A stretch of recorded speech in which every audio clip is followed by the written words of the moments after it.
July 2nd, 2022, I opened my Instagram app and started typing. It had been exactly 365 days since my last post on any social media platform. A year prior, my mental health and focus was in such poor condition that I discontinued using all of my social media accounts, but that wasn't enough. So to take things a step further, I unplugged my TV and locked it away in a closet. What led me to take these measures was a growing sense of frustration, of feeling like I was living way too much of my life through screens, through artificial realities that produce short-lived gratification without the lived real-world experiences to back it up. Essentially, I felt like I was being robbed of my very existence and marching towards this very, very slow death, where I will eventually look back on my life and regret not being more present and attuned to the real physical environment that shapes my lived experience. This break from social media and television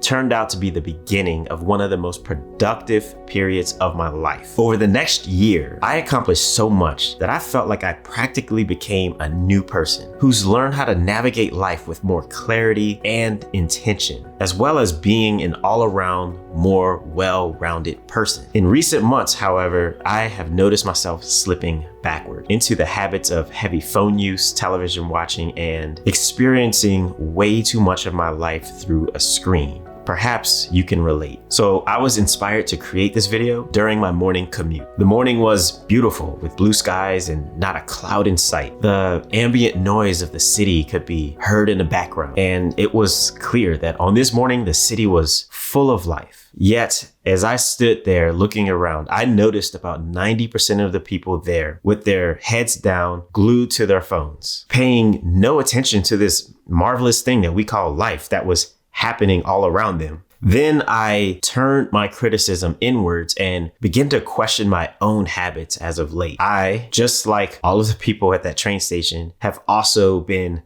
glued to my phone, knowingly missing out on much of what life has to offer. Since I previously experienced a digital detox, I understand how rich life can be when we take time away from staring into the colorful displays that we perceive as reality, but really are nothing more than a complex array of pixels, lights, and electrical circuits. The reality is that on the other side of every digital screen is a tech company, an advertiser, a media company, or an influencer who stands to benefit by capturing our attention and our time. Now, while I get plenty of instant gratification from my phone and my television, and in the bigger picture, I've noticed a deterioration in my overall well-being as my screen time goes up. Each day, the average American spends roughly 6 hours staring at their work computer screens, another 3 hours looking at their phones, and an additional 2 hours watching TV. These may be very rough numbers, and I'm sure it varies from person to person by a lot, by a wide margin. But the fact that we are measuring screen time in hours rather than minutes means that most of us are spending a significant portion of our lives looking at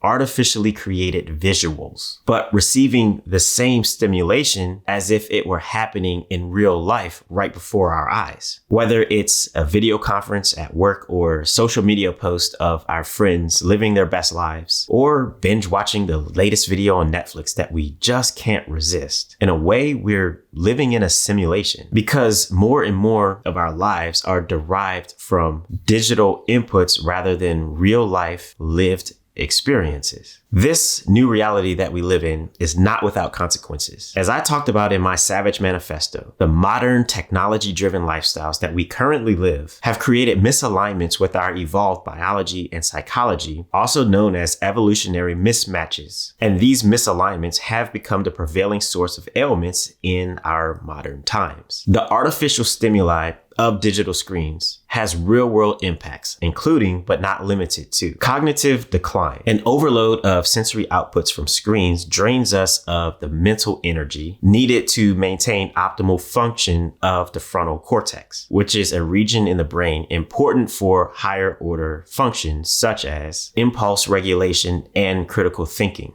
Mood disorders. It's well documented that social media, in particular, is not only the source of endemic levels of anxiety and depression, but also likely the cause of distorted senses of reality that make us more inclined to adopt antisocial behaviors, which leads many of us down a spiral of causing harm to either ourselves or to other people. Lower quality of sleep. The blue light emitted by digital screens mimics sunlight, confusing our internal clocks and suppressing the production of melatonin in the evening hours. This disruption in melatonin production makes it harder to fall asleep and stay asleep throughout the night. Nearsightedness. Cases of myopia are accelerating at an alarming rate, and much of this decline in vision can be attributed to our propensity to stare at screens for excessive amounts of time. By spending countless hours staring at something that's really close to our eyes, we create an imbalance in our eye muscles, and over time, we permanently distort the shapes of our eyes to favor focusing only on objects that are closer to us. Obesity. As screen time goes up, physical activity tends to decrease. In most cases, it's generally more difficult to engage in physical activity while you're glued to a screen. A sizable portion of the US population claims to have no time for exercise or to prepare home-cooked meals. Could cutting down on screen time possibly open us up to having opportunities to be more active and prepare higher quality meals? Loneliness. Between binge watching TV series, engaging with people on social media, and texting, we develop relationships with caricatures of people based on digital engagement rather than knowing the true essence of the person through two-way real-time communication. These visual engagements displace real-world interactions, which not only lowers social IQ, but also further disconnects us from people and our communities despite a higher frequency of interaction. The new culture of engaging the masses and friends alike primarily through our screens reduces the overall quality of our interactions. And in many cases, it creates a feeling of loneliness despite never actually being alone. Idleness. Whether it's watching Hollywood films of heroes taking risks to save the world, or seeing people on social media traveling the world, seeing things play out in virtual reality through our screens provides similar gratification as actually living the scenario out in real life. When we consume this type of digital content, we receive small boosts of dopamine, which encourages us to continue staring at our screens for even more gratification, leading us to eventually slip into an existence where we seek out less gratification from real world accomplishments. These are just a few of many of the effects of growing consumption of screen time. At what point do we draw the line? How much of our existence should we devote to the virtual realities of digital media consumption?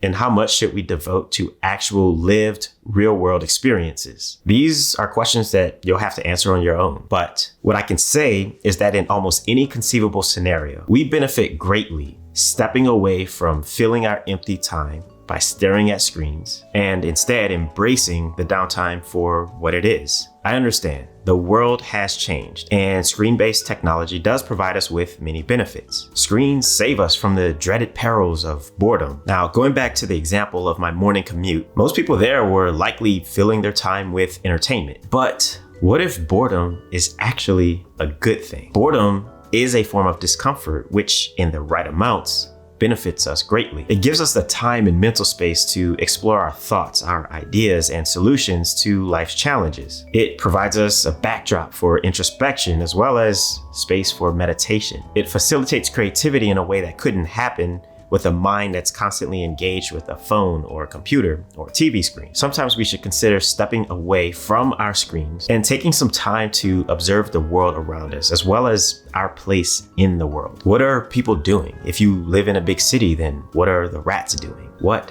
smells do you notice? How does the air feel? How does the sun feel? Can you hear the birds or other animals? Or is there an ambient noise of traffic and cars? How are you feeling in the moment? Are you energized or tired? Are you depressed? Are you excited? Many of you have heard of minimalism, which is basically the concept of decluttering your life to create more space for things that are more important for you. Though minimalism extends far beyond material things. Another form, known as digital minimalism, coined by Cal Newport, focuses on eliminating digital distractions which take away from the more important elements of life. Reducing screen time is a form of digital minimalism. By doing this, we create more space for healthier additions into our lives. More space comes in many forms: more mental capacity, more time, more emotional capacity, more sleep, more creativity, more high quality relationships, more ambition to accomplish things that will bring us true and lasting gratification. In my personal experience, the year-long period of having less need to be on my phone due to my social media hiatus, along with having no television, I accomplished more than I probably could have accomplished in 5 years under normal circumstances. I expanded my real estate portfolio and quadrupled my revenue. I started this YouTube channel, which quickly became monetized. I traveled more and spent more quality time with friends and family. I began learning a new language, but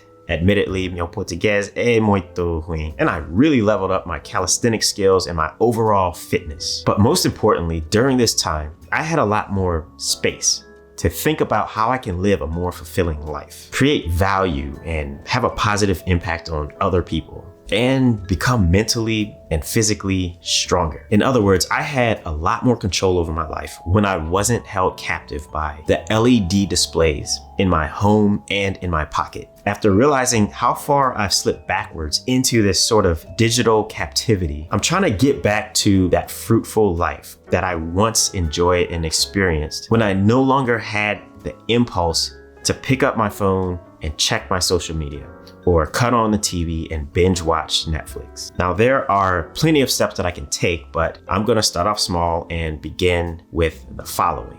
Using only one social media platform, Instagram in this case, along with its built-in silent mode features, but keeping the app off of my phone and downloading it only one day a week to make posts. Designating my bedroom as a technology-free zone. Keeping my phone in a different room than whichever room I'm currently in. Calling friends or meeting in person rather than endless texting. Blocking off specific and pre-designated times during my day to check emails, text messages, and watch TV. And lastly, I'm going to make an effort to be fully present and observe the sights, the smells, the feels, and the sounds of my environment whenever I have idle time. Now, this obviously isn't an exhaustive list of measures that I can take, but it is a start. And sometimes to build good habits and create lasting impacts, we have to focus on the small and insignificant victories that are achievable in day-to-day life.